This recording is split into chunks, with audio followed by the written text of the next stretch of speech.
going to listen to my patient's breath sounds. So to begin with, I have my stethoscope, and I always want to make sure my ears are pointed forward. That way it lines up better with the auditory canal of my ears.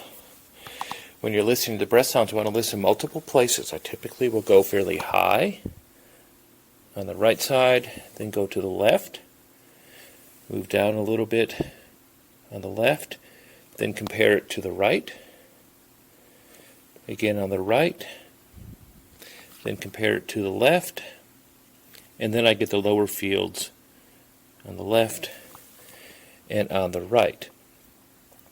My mannequin patient is unable to sit up, but if I could have them sit up, I'd also want to listen to them on the rear side.